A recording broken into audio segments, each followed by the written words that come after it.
ുള്ള ഒരു ബിയറൊക്കെ നമ്മുടെ നാട്ടിൽ വിശുദ്ധൻ്റെ പേരോ അല്ലെങ്കിൽ മറ്റുള്ള കാര്യങ്ങളോ ഒക്കെ ഉൾപ്പെട്ട ഒരു കാര്യം നമ്മുടെ നാട്ടിൽ ചെയ്യാൻ പറ്റും, ഒരിക്കലും ചെയ്യാൻ പറ്റില്ല. പക്ഷേ ഇത് ഇവിടെ പോസിബിളാണ്, ഒരു കുഴപ്പമില്ല. അപ്പോൾ എന്തായാലും saint Peter's without free alcohol beer സൂപ്പറാണ്. അപ്പം ഈ ബിയർ കുടിക്കാൻ താല്പര്യമുള്ള ആൾക്കാർക്ക്, പ്രത്യേകിച്ച് യൂറോപ്യൻ കൺട്രീസിലൊക്കെ ആണെങ്കിൽ, എനിക്കൊന്ന് ഗൾഫിലേക്ക് കിട്ടുമെന്ന് എനിക്ക് അറിയില്ല കേട്ടോ. യൂറോപ്യൻ കൺട്രീസിലുള്ള ആൾക്കാരൊക്കെ ആണെങ്കിൽ നിങ്ങൾക്ക് ഏത് സൂപ്പർ മാർക്കറ്റിൽ പോയാലും ഇത് മേടിക്കാവുന്നതാണ്. ഇത് അപ്പോൾ നമ്മൾ ഇതിൻ്റെ അകത്ത് ഗ്യാസ് കണ്ടന്റ് എല്ലാം സെയിമാണ്, ഒരു പ്രശ്നമില്ല. പിന്നെ ഇതിൻ്റെ വില എന്ന് വെച്ചാൽ ഏകദേശം 200 രൂപയാണ്.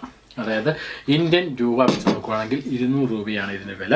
അതായത് ആൽക്കഹോളിനോട് താല്പര്യമില്ലാതെ ബിയർ കുടിക്കാൻ ആഗ്രഹിക്കുന്ന ആർക്ക് വേണമെങ്കിലും മേടിക്കാവുന്നുള്ളൂ. വെറും 200 രൂപ മാത്രമാണ് നമ്മുടെ ഈ ഒരു ബിയറിൻ്റെ വില. ഇപ്പോൾ പലരും ചിന്തിക്കുന്ന ഒരു കാര്യമാണ്, ഇത്രയും രൂപ